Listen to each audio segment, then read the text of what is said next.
Greetings, fellow detectives. Wizard Kitten here, bringing you a new Nancy Drew analysis video. As the channel has grown and I've gotten to interact with more and more of you fantastic fellow detectives, I've gotten to chat with you all about which Nancy Drew games are the best games. I always think it's so interesting to hear where my opinions line up with others and where we differ when it comes to what we enjoy in a Nancy Drew game. Hence, the idea for this video. So I made a survey asking all of you fellow detectives to help me rank the Nancy Drew games according to the following parameters. 4, great, 3, good, 2, fine, and 1, bad. I then compiled the data that I received from 100 fellow detectives and came up with average scores for the entirety of the main adventure series, and I have some juicy data to share with you now. I am so excited. If you want to participate in surveys and questions like this in the future, please feel free to join our channel Instagram at WizardKittenYT or the channel Discord, both linked in the description of this video. Now for today's video, I will be using this awesome template that I found on tiermaker.com to help us organize the games into their respective categories. Games that ended up with an average score that is noticeably higher than 3 get to live in the land of the great. Games with an average score of 2.75 to 3 will land in the good category, as it means that most detectives were comfortable giving the game either a 3 or 4. Fine is reserved for games that fell in the range of 2 to 2.75, meaning that it received more 1s and 2s with a few 3s. Lastly, games with a score less than 2 are relegated to, sadly, bad. Some final warnings before we delve into the rankings. There should not be any spoilers in this video beyond what you would see in the promotional materials for each game. Additionally, I am comfortable calling this an objective, definitive ranking of the Nancy Drew games, since it is based on data from, again, 100 mega fan detectives. So if you are looking for objective suggestions, this list may be just the place. Now, let's get to sorting. Okay, first, elephant in the room, we're just going to... I'm sorry, I just can't. It's too funny. Okay, Wizard Kitten, be professional. Professional YouTuber. Okay, we have to get this out of the way first. Midnight in Salem, unfortunately, is ranked in the lowly category of we do not talk about this one. Midnight in Salem is so bad that it received an average score of 0.45, meaning that detectives either did not give it a ranking because they have not played it, probably on purpose, or that almost every single detective ranked it as a 1. Bad. If you aren't familiar with my opinions on Midnight in Salem, my very honest review will be linked in the description below, as well as in the card in the corner screen. Long story short, Midnight in Salem was an atrocious disappointment to nearly all Nancy Drew fans. The graphics quality was not a fraction of what was promised, the plot was trash, the locations were shells, the mystery was flawed, and the game was boring. Sorry, Midnight in Salem, but we just don't talk about you. With that out of the way, let's proceed in order, starting with Secrets Can Kill. Secrets Can Kill unfortunately received an average score of 1.53, likely because it was the first game in the series and therefore had a lot of issues to still work out. Therefore, Secrets Can Kill ends up in the bad category. I think a lot of fellow detectives would agree with me when I say that the game itself wasn't necessarily bad, but perhaps just a bit ahead of its time in terms of what it wanted to accomplish and what it could accomplish. Secrets Can Kill Remastered doesn't fare much better, with an average score of 1.81. Since it is a remastered version of Secrets Can Kill, it ends up having a lot of the same issues that the original game itself had. While it does improve on graphics, it also manages to introduce some elements that still don't really work in the overall mystery itself. The game just kind of ends up being very simple, very short, and generally not as compelling as it could have been. Stay Tuned for Danger actually ranked slightly lower than I thought it would, with an average score of 2.18, which places it in the fine category. Again, with such an early game, there are a lot of things that hadn't been fully conceived yet, like character development and a full plot. However, Stay Tuned for Danger is nostalgic for many, and overall is a pretty fine game, even if the puzzles, the characters, and the plot weren't really as developed as they could be. Message in a Haunted Mansion received an average score of 2.79, cementing it solidly in the good category. This is really the game where Her Interactive started to understand that intricate plots and deep characters, interesting clues, and gorgeous locations make for a fantastic mystery. It lacks in terms of graphics and length, but it makes up for a lot of that in terms of charm. This is a personal favorite of mine. Treasure in the Royal Tower is our first game that makes it into the great category with an average score of 3.30. I completely agree with this game being ranked so high. It is an excellent game with a beautiful location, interesting characters, and a mystery that flows very beautifully. I think this one also ranked so highly because it is pretty common for Treasure in the Royal Tower to be a first game for a lot of detectives, and therefore carries a lot of nostalgic weight in a really good way. The final scene was my first game and therefore holds a very special place in my heart. And with a score of 2.81, it lands solidly in the good category. This game brings us one of the best culprits and really exceeds in terms of making the mystery feel dire. The adrenaline-pumping excitement of the final scene makes it a very solid game despite the fact that it does heavily rely on phone conversations and therefore can drag on for some fellow detectives. Overall, though, it seems that most detectives find the final scene to be a good game. Secret of the Scarlet Hand ranked lower than I expected with an average score of 2.65. As the sixth game in the series, Secret of the Scarlet Hand introduced many of the important Nancy Drew elements that we as fans appreciate today. It does tend to be pretty puzzle-heavy and educationally dense, which is perhaps why some detectives don't find it as fun or interesting to play as other entries in the series. So, therefore, Secret of the Scarlet Hand ends up living in the fine category. Ghost Dogs of Moon Lake nearly misses out on the great category with an average score of 3.03. I thought it made more sense in the good category since its average score essentially ended up being exactly 3.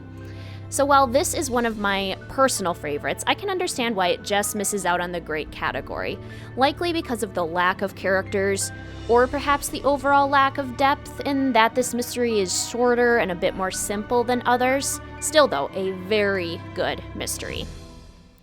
The Haunted Carousel received an average score of 2.58, which places it in the fine realm. The Haunted Carousel is a light, fun, simple game. I think it is great for beginners, but when compared to the rest of the series, it tends to be a little too short and a little too easy, which is why I think a lot of fellow detectives ranked it lower.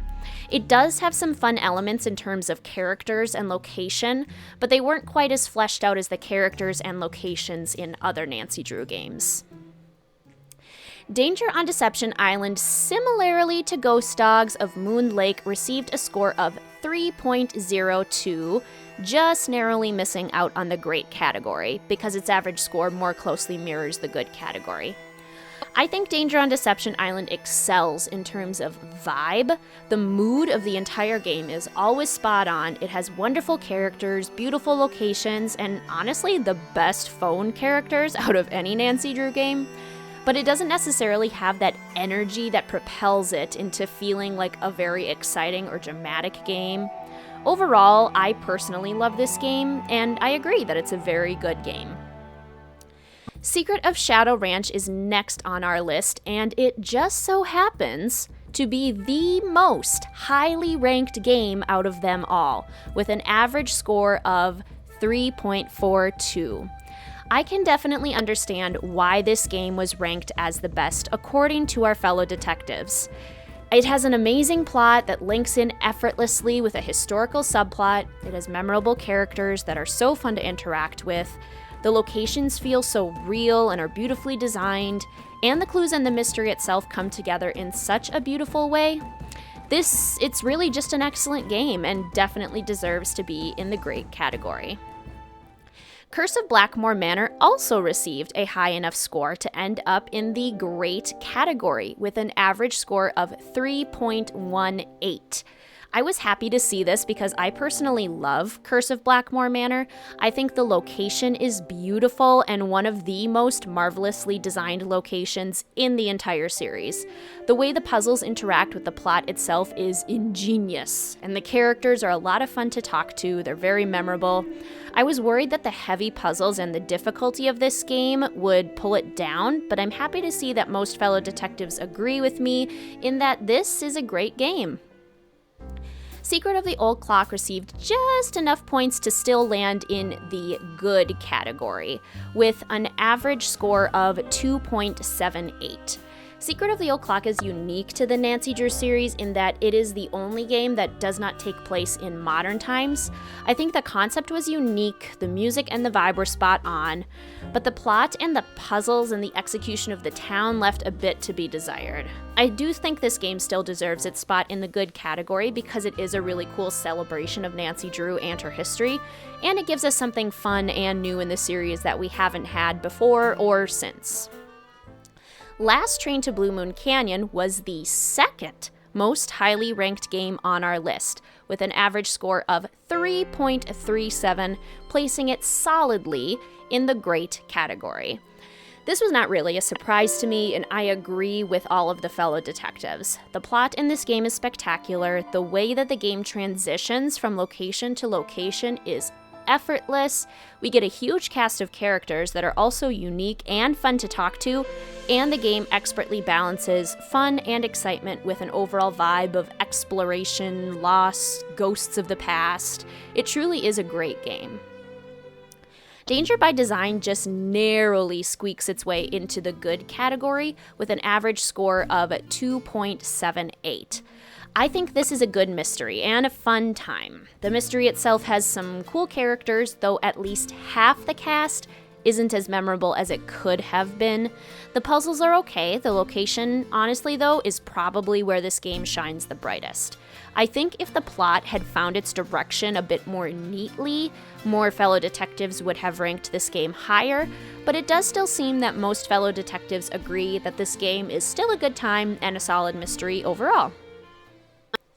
Creature of Kappu Cave received an average score of 1.96, which places it in the bad category.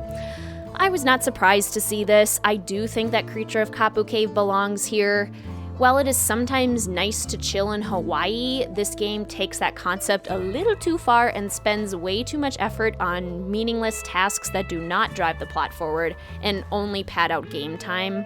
Several of the characters are legitimately annoying, and not in a fun way, and the plot itself ends up being so messy that Nancy has to explain all of it to us at the very end in a letter, which, it's just poor mystery writing. White Wolf of Icicle Creek received an average score of 2.93, which I was pleasantly surprised to see.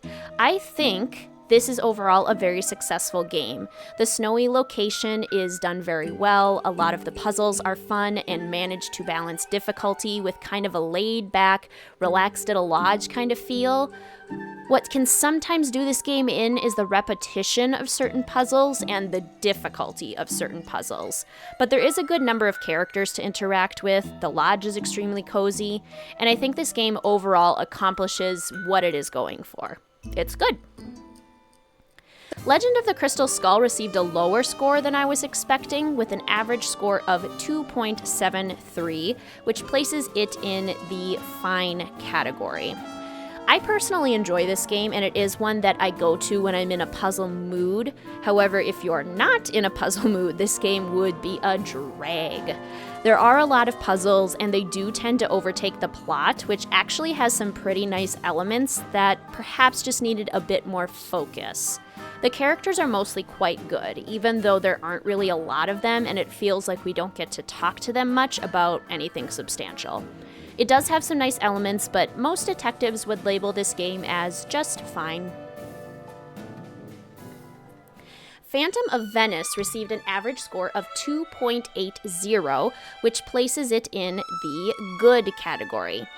I think this game excels especially with its location. There are a lot of beautiful places in Venice to visit within the game, and I think they managed to truly convey that Nancy was in Italy, which is not always the case in her international mysteries.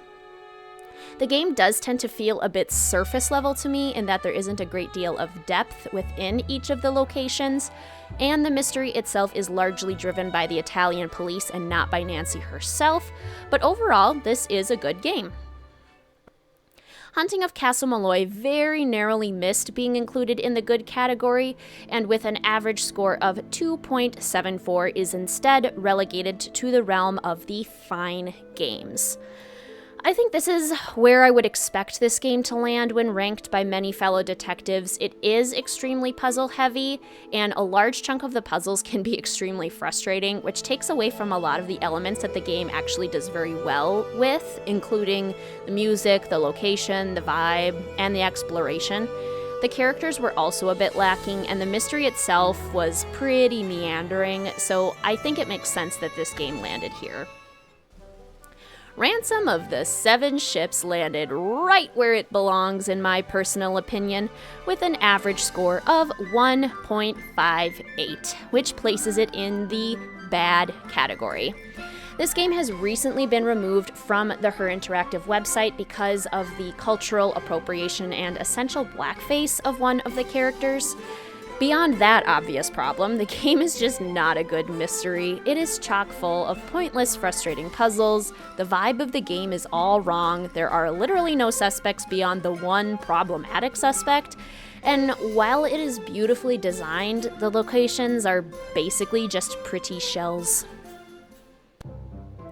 Warnings at Waverly Academy, however, is personally my favorite game, and so I was very happy to see that it was ranked as the third best game by you fellow detectives with an average score of 3.36, placing it solidly in the great category. I have so many wonderful things to say about this game. I definitely think it belongs in this spot. The characters feel so real, the location is stunning and complete, the puzzles are wonderfully balanced, and most importantly, in my opinion, the plot is fantastic. And after that momentary high, we come back down with Trail of the Twister, which received an average score of 2.10, which lands it in the bad category, or at least close enough that I felt that it deserves to be here. I think Trail of the Twister ends up here because it doesn't accomplish a lot of what it was attempting. It wasn't nearly as exciting as it was meant to be. A lot of the characters are very annoying to talk to, and again, not in a good way. There is a good way to make an annoying character. Hello, Tino Balducci. But the biggest crime that this game commits is the sheer amount of mind-numbing puzzles that do absolutely nothing to move the plot forward. I like the location a lot, and I had higher hopes for this game, but ultimately it just kind of flopped. Shadow at the Water's Edge is hands down one of the scariest games in the series, which is apparently something that fellow detectives, myself included, appreciate. This game received an average score of 3.17, which places it in the great category. In addition to having some expert-level scare factor, this game also has such stunning locations, a really deep and meaningful plot, and compelling characters. And while some of the puzzles can get really intense and excruciating at times, they mostly make sense given the requirements of the plot and don't drag this game down too much. I agree that it's great. The Captive Curse ends up in the fine category with a score of 2.70. This is exactly where I expected it to land. I had much higher hopes for the Captive Curse, and I think it could have been much more successful than it ended up being, because all of the elements are there. We have great characters, there's a very interesting storyline going on, and the location itself is really stunning, but everything gets muddled up in a really confusing way, and it ultimately means that those elements don't gel how they're supposed to. The historical plot comes with a lot of holes and not really in a good, compelling way that makes you think. It isn't quite successful enough to be called good, so I think fine is a perfectly reasonable place for it to live. Alibi and Ashes actually ranked quite high, which I was happy to see, with an average score of 3.02. This places it in the good category. I think a lot of fellow detectives appreciate this game for what it is, a celebration of Nancy Drew and a celebration of the series in a generally pretty successful package. This game comes with a marvelous cast of characters who are very memorable. It isn't terribly puzzle heavy and therefore not super overwhelming. And the idea for the mystery is unique and something that we haven't seen in the series. So while the constant switching between characters can be a bit much, which may have been the reason that this game was pulled down somewhat, I do agree that this is a very good game.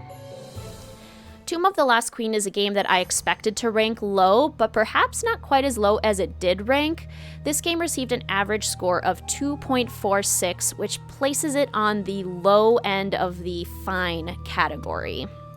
I think this game had a lot of potential in that exploring a tomb is a perfect opportunity for a really interesting mystery with some really good puzzles, but I think they ran too far with the puzzle idea and not far enough with the mystery idea.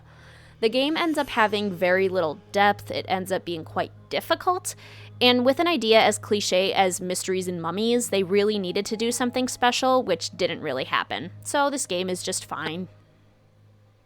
The Deadly Device is one of my favorite modern Nancy Drew games, so I was excited to see it receive a relatively good score. This game received an average score of 2.8, which places it right in the middle of the good category. Even though it is a modern mystery and therefore ends up focusing more on beautiful set design and puzzles, it still brings along with it a really interesting mystery idea in the form of a really dark and compelling murder. There is a lot of tension with the characters, which makes sense, and a really cool blending of history, science, and good old modern day drama. I think it definitely deserves to be called a good game. Ghost of Thornton Hall is our last game to make it into the great category, with an average score of 3.29. This is again easily one of the scariest Nancy Drew games, which is something that fellow detectives seem to enjoy. I definitely agree in that the scare factor, the intensity, and the darkness of this game make it so interesting to play. The darkness of the plot also complements the scare factor very well, and we have a cast of some of the most memorable characters in the entire series. Everything is designed in a beautiful, ghostly, gothic fashion, and the story arc itself is really fascinating. The Silent Spy is a game that I personally found very disappointing, but was ranked by most fellow detectives as generally pretty good. It received an average score of 2.78, which allows it a place in the good category. I think this one receives the score because of the beautiful connection to Nancy's mom that the game gives us. Kate Drew's story is really interesting, and I think an even deeper focus on that could have propelled this game to the great category. As such, I think most fellow detectives appreciated the spy elements of this game, the reasonable amount of puzzles, and the really beautiful locations, so it ends up in the good category. The Shattered Medallion is the third lowest ranked game with a score of only 1.56. I definitely think that this game deserves to be here. Despite the large cast of characters, character interaction was utterly disappointing. There was almost no exploration to be had, which seems strange given that this mystery takes place in New Zealand. The puzzles were just kind of dumb and were manufactured solely for the purpose of the game show. The ending was really messy and barely had a point. Ultimately, this game failed to deliver on a lot of the important mystery elements and therefore definitely deserves to be in this bottom tier. Labyrinth of Lies is a game that I really wanted to like, but just can't. It received an average score of 2.02, which does land it in the bad category. And I have to say, I agree. It's frustrating that a topic as deep and complex as Greek mythology received such a superficial covering because they could have done so much more. The characters are also not nearly as likable or interesting as they were intended to be, and I personally just can't get over the utterly unrealistic theater sets that they don't even seem to use in the play as far as we can tell. This game is just really disappointing and didn't accomplish anything that it sought to, so yeah, bad. And lastly, Sea of Darkness. I personally really like this game, and it seems like most of you fellow detectives agree. This game received an average score of 2.96, which places it on the high end of the good category. This game delivered some of the best graphics and character models that we have ever seen, and thankfully those wonderful graphics and character models were accompanied by a great script that allowed those locations and characters to truly shine. The mystery was compelling, the location was gorgeous, and even though there are a lot of puzzles, I think they are largely successful. I think that this game deserves to be called good.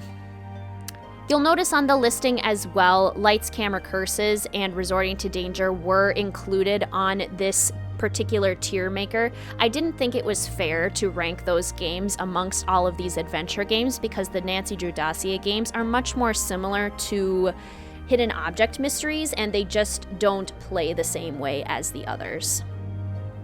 So there you have it, fellow detectives. The Nancy Drew games ranked officially by 100 mega fans of the series. Just for funsies, I'll show you my personal ranking of the games here based on my preferences. But I am glad that we now have an objective list of the good and bad Nancy Drew games. This video was so much fun to make, and I loved sorting through all of this wonderful survey data, so thank you for participating. Please feel free to comment down below what you think about our objective ranking and how it stacks up to your own personal preferences. I always love having conversations with all of you in the comment section. As always, please feel free to like, comment, subscribe, and hit that notification bell for more Nancy Drew and Sims 4 content. Thank you so much for watching, fellow detectives. I will see you soon.